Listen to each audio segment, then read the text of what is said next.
ఇప్పుడు కూడా వెంకటేశ్వర స్వామికి ఉన్నటువంటిది ప్రపంచంలో నాకు ఎక్కడా ఉండదు. ఆ రష్ నేను చూసాను, నార్త్ ఇండియన్స్ వచ్చి చూసి ఏంటిది రోజు కుంభమేళ ఇక్కడని. అంత జనం, అంత వెంకటేశ్వర స్వామి అంటే ఆ దాంట్లో అన్నిసార్లు అనకూడదు అసలు. నిజంగా జరిపిన వాళ్ళని శిక్షించడానికి ప్రయారిటీ ఇవ్వాలి. కానీ దీంట్లో నిన్న ఇంకో మాట అన్నాడు ఆయన, నాకు ఆశ్చర్యం వేసింది. ఇది అవినీతి కాదుట, హిందూ మతాన్ని నాశనం చేయటం కోసం పన్నిన కుట్రట. హిందూ మతం నాశనం అవడానికి చేయగలడా దీన్ని? అది కుట్రండి. ఎవడో తప్పు చేశాడు వాడిని పట్టుకోవాలి. ఇంకా కెమికల్స్ అవి ఉన్నాయంటున్నారు. ఆ కెమికల్స్ కూడా ఆయన ఇచ్చిన కంపారిజన్, మనం టాయిలెట్స్ లో వాడే యాసిడ్లన్నీ తీసుకొచ్చి ఇందులో కలిపారని ఏదో రకంగా ప్రజల్లో ఒక ఎవర్షన్ పుట్టించాలి.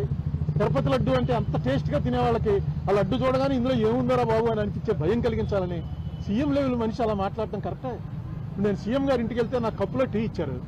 ఆ కప్పు పట్టుకుని ఇది ఏంటనుకుంటున్నారు, ఈ మెట్లు, ఈ మెటీరియల్ మనం టాయిలెట్స్ లో కమోడ్లు వాడతామే, ఆ కమోడ్ మెటీరియల్ తోటి కప్పు తయారు చేసే కప్పులో ఇచ్చారండి. నిజమే, అది కమోడ్తో పోల్చడం ఏంటి? పింగాణితో అనేక రకాలు తయారవుతాయి, కమోడ్తో పోలుస్తారా ఎవడన్నా? నాకు ఎందుకు చాలా ఆశ్చర్యం వేసింది. ఏంటి ఇదేంటి ఇలా మాట్లాడు సీఎం గారు? ఎప్పుడు అంత బ్యాలెన్స్ తప్పి మాట్లాడ్డాడు. చాలా కాలం నుంచి ఆయన సీఎంగా చూస్తున్నాం కదా, ఎందుకు ఇలా మాట్లాడుతున్నాడు ఏంటి? ఇంత అందులో టాయిలెట్లు కడిగే వాటిని తీసుకొచ్చి కలిపారని